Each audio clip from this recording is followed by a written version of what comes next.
आज आपके लिए ऐसी कहानियां लेकर आए हैं जो कि हमें सत्य, अहिंसा, ज्ञान, इंसानियत और दयालुता का पाठ सिखाती है। महात्मा बुद्ध की इन जातक कथाओं से आपको बहुत कुछ सीखने को मिलेगा। बहुत प्राचीन समय की बात है, एक जंगल था। उस जंगल में मृगरुरु रहता था। उनकी प्रजाति बहुत कम ही देखने को मिलता था। वे बहुत सुंदर और आकर्षक दिखते थे। सुनहरे रंग के चमक और आंखें नीली दिखती बहुत ही मोहक हिरन था। वे मृगरुरु मनुष्य के जैसे बोलता भी था। मृगरुरु जंगल में टहल रहा था, तभी अचानक किसी की आवाज आई नदी में से।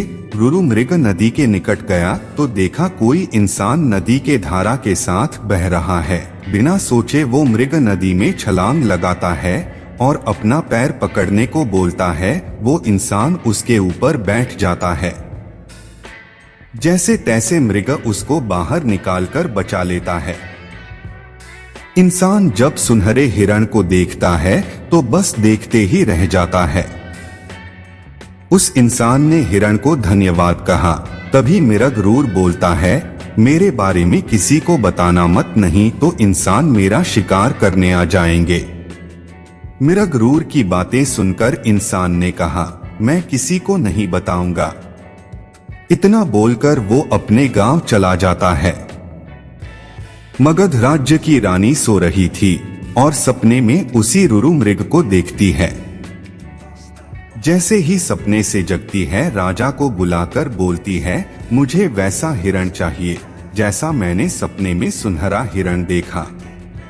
अब राजा ने ये बात सुनी और पूरे राज्य में घोषणा करवा दी कि जो भी इस हिरण का पता बता देगा उसको बहुत सारा इनाम दूंगा और एक जमीन उसके नाम कर दूंगा।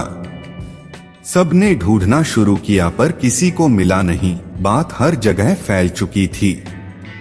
अब उस आदमी को इस खबर के बारे में पता चलता है जिसको मृग ने डूबने से बचाया था।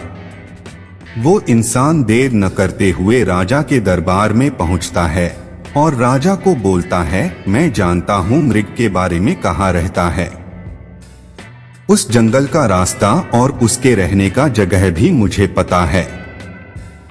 राजा अपनी पूरी सेना तैयार करते हैं और उस जंगल की ओर निकल पड़ते हैं। थोड़ी देर में सभी वहां पहुंच जाते हैं। फिर उस हिरण को चारों तरफ घेर लेते हैं। जैसे ही सैनिक और राजा अपनी तीर चलाने वाले होते हैं, तभी हिरण बोलता है कि मेरा पता किसने बताया। तभी राजा उस हिरण को बोलता देख अचंभित हो जाते हैं और उस आदमी की तरफ इशारा करते हैं जिसने उनको बताया था। वो हिरण बहुत दुखी होकर बोलता है, सूखी लकड़ी को डूबता देख निकाल दो पर किसी इंसान को नहीं। ऐसा सुन राजा बोलते हैं, क्या मतलब? तब हिरण बोलता है, मैंने उस इंसान को मरने से बचाया था और सब भूलकर मुझे मारने आ गया। राजा ये बात सुनकर बहुत दुखी होते हैं और अपने सैनिकों से उस इंसान को मारने को बोलते हैं, लेकिन हिरण बोलता है, नहीं महाराज, मत मारो उसे, मैं उसकी तरह नहीं हूँ किसी को मरता हुआ देख पाऊं। राजा इतना करुणा देख उस हिरण के मन में बहुत प्रभावित होते हैं। ये जानवर इंसान की मदद करते हैं, तब भी हम इनको क्यों जान से मारते हैं? ऐसा सोचकर राजा उस हिरण को बोलते हैं, मैं तुम्हें नहीं मारूंगा, लेकिन तुम्हें मेरे महल में कुछ दिनों के लिए आकर रहना होगा और हमें अपनी सेवा करने का मौका दो।